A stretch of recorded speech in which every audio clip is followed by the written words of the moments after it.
Hey everyone, and welcome back to the channel. What gets you going in the morning? For billions of us, it's this magical stuff right here. Coffee. It wakes us up, fuels our workdays, and brings us together. But have you ever wondered where this global obsession came from? How did a simple bean, well actually a seed from ancient African forests, become the world's favorite pick-me-up? Today, we're brewing up the incredible history of coffee. We'll journey from legendary discoveries involving hyperactive goats to the bustling coffee houses that changed the world, and explore how different cultures put their unique spin on this amazing drink. Grab your favorite mug, maybe hit that subscribe button while you're at it, and let's dive in. Our story starts not with dusty records, but with a fantastic legend from 9th century Ethiopia, the place widely considered coffee's birthplace. Picture this, the misty highlands. A young goat herd named Kaldi is out with his flock in the kingdom of Kaffa. Suddenly, Kaldi notices his goats are acting weird. They're not just grazing, they're practically dancing, full of energy, bleating, jumping around. What's gotten into them? Kaldi, being a curious guy, checks it out and sees them munching on these bright red berries from a bush he'd never really noticed before. He thinks, well, if it's good enough for the goats, and tries the berries himself. And bam! He feels this incredible rush of energy, his mood lifts, and soon he's right there dancing with his goats. Excited, Kaldi takes these magic berries to a nearby monastery. The head monk isn't impressed, maybe even thinks they're sinful, and throws them into the fire. But then, this incredible aroma starts wafting from the flames. The monks rake the roasting beans out, grind them up, mix them with hot water, and voila, supposedly the world's very first cup of coffee. They find it helps them stay awake for their long prayers. Now, is this story 100% true? Probably not every detail, it wasn't written down until centuries later. But like all great legends, it points to Ethiopia as the origin and highlights coffee's amazing stimulating effect. Plus, it's just a great story. You still see cafes called Kaldi's or Dancing Goat today. Okay, moving from legend to slightly firmer historical ground. The coffee plant itself, Coffea arabica, definitely comes from Ethiopia, probably that Kaffa region the legend mentions. Ethiopians might have chewed the beans for energy for ages, but the story of coffee as a drink and a business really takes off across the Red Sea in Yemen. Around the 15th century, Yemeni traders brought coffee back from Ethiopia and did something crucial: they started cultivating it. This is the beginning of coffee farming as we know it. It was in the Sufi monasteries of Yemen that we find the first solid proof of coffee drinking. The monks loved it. It helped them concentrate and stay awake during their long nights of prayer and meditation. They even had communal coffee sessions. Yemen's climate was perfect for coffee, even if it was tough for other crops. For about 200 years, Yemen basically had a monopoly on coffee. Beans were processed, often dried in the sun inside the cherry, and then shipped from the famous port city of Mocha. Yep, that Mocha. The city became so linked to coffee, the name stuck. The rulers tried hard to keep control, even roasting beans before export so no one else could grow them. But you know how it goes. Eventually, smugglers got some fertile beans out, and coffee's world tour was ready to begin. So, how did we get the word coffee? It's a journey in itself. Many think it traces back to the Kaffa region in Ethiopia. From there, it hit the Arabian Peninsula, where the drink became known as qawa. Fun fact, qawa might have originally meant wine or maybe dark color or even related to a word meaning to lack hunger because coffee can suppress appetite. The plant itself was often called bun. The Ottoman Empire embraced coffee, and in Turkish it became kahve. Different pronunciation, same beloved drink.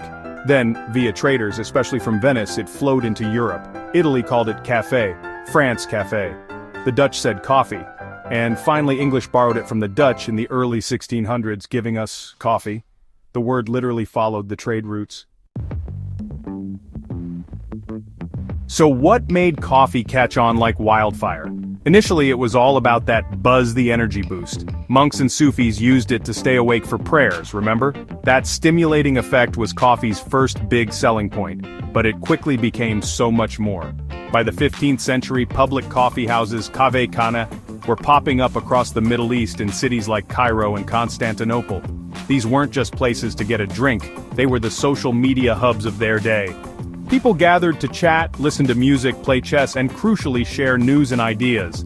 They were even called schools of the wise because so much information was exchanged there.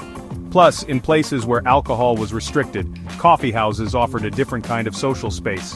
When coffee hit Europe in the 17th century, it sparked a similar revolution. London, Paris, Vienna, coffee houses exploded. In England, they got nicknamed penny universities. Why? Because for the price of a penny 1 cup of coffee, you got access to newspapers, conversation, and debate with people from all walks of life. Think about it. In a super class-conscious society, that was radical. These places fueled the Enlightenment, fostering intellectual breakthroughs. And unlike taverns, coffee promoted sober discussion, great for business and brain power. People also realized coffee was great for productivity. Before coffee, breakfast in Europe often involved beer or wine. Switching to coffee meant starting the day alert, not tipsy. Governments sometimes got nervous though. All this free discussion sounds like trouble. There were attempts to ban coffee houses in places like England and the Ottoman Empire, fearing dissent. But coffee was just too popular. The bans never lasted long. So, from spiritual aid to social hub to intellectual catalyst, coffee had a powerful, multifaceted appeal that cemented its place in society. Coffee didn't just conquer the world, it adapted, creating unique traditions everywhere. Let's take a quick world tour. Italy, think espresso. It's a ritual, often taken quickly standing al banco or at the bar. Order a cafe, and you'll get a perfect little shot. Milky drinks like cappuccino, strictly for the morning unless you want to scream tourist. It's all about quality and that perfect crema. Turkey. Here it's about the cesve or ibrek. Super finely ground coffee boiled slowly, sometimes with sugar added during brewing. Served unfiltered in tiny cups, letting the grounds settle. It's strong, thick, and often comes with Turkish delight. Plus, there's the tradition of reading fortunes in the leftover grounds. Vietnam. Get ready for the fin filter. This little metal brewer makes a super strong coffee, often using Robusta beans.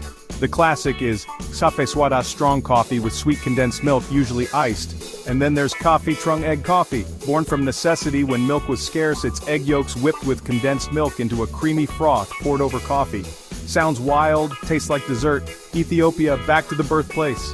The Buna ceremony, or Jabina Buna, is sacred. It's not just making coffee, it's hours-long hospitality. Green beans are roasted over charcoal, ground by hand, brewed in a clay pot called a jabina. Guests smell the roasting beans, incense burns, and coffee is served in 3 rounds, Abel, Tona, and Baraka, getting progressively weaker. It's a cornerstone of social life. Sweden, time for fika. It's more than a coffee break, it's a state of mind. It means pausing your day to socialize with friends or colleagues over coffee and something sweet like a cinnamon bun or kanelbulle. It's never rushed, always social. Swedes fika multiple times a day, no wonder they drink so much coffee. Just a taste of how coffee weaves itself into cultures worldwide. So with all these coffee lovers, who actually drinks the most? If we look at per person, the champions are often the Nordic countries. Finland usually tops the list, with Finns drinking an incredible amount, like 12 kilos or 26 pounds per person per year. That's like 4 cups a day for everyone. Norway, Iceland, and Denmark are right up there too. The Netherlands and tiny Luxembourg also rank super high. Maybe all that fika and those legally mandated coffee breaks add up. But if we look at total coffee consumed, it's the big populations that dominate. The United States is the biggest market overall by sheer volume. Brazil, which grows the most coffee, is also the 2nd biggest consumer. Germany and Japan are huge markets too. And keep an eye on Asia. Coffee consumption is booming in places like China, which recently overtook the US in the number of coffee shops. It's changing the global coffee map. Before we wrap up, let's spill some fun coffee facts. Fact 1. Coffee beans aren't beans, they're seeds from the coffee cherry fruit. Fact 2. The world's most expensive coffees sometimes involve animal poop. Kopi Luwak from civet cats, and black ivory from elephants. Apparently digestion adds flavor. Fact 3. Composer Beethoven was picky, supposedly insisted on exactly 60 beans per cup. Fact 4. Why Cup of Joe? Might be named after U.S. Navy Secretary Josephus Daniels, who banned booze on ships, making coffee the sailors' go-to. Wow, what a journey. From those legendary dancing goats in Ethiopia, to the Sufi monks needing focus, the revolutionary ideas brewing in penny universities, and the diverse rituals we saw from Italy to Vietnam, coffee has done more than just wake us up. It's fueled economies, sparked conversations, built communities, and become a beloved ritual across the globe. It connects us in countless ways, So next time you enjoy your cup, maybe you'll appreciate that rich history swirling inside. It's more than just a drink, it's centuries of culture, trade, and human connection. What's your favorite way to drink coffee? Or your favorite coffee ritual? Let me know down in the comments. If you enjoyed this journey through coffee history, give this video a thumbs up, and don't forget to subscribe for more deep dives into the things we love. Thanks for watching, stay caffeinated, and I'll see you in the next one.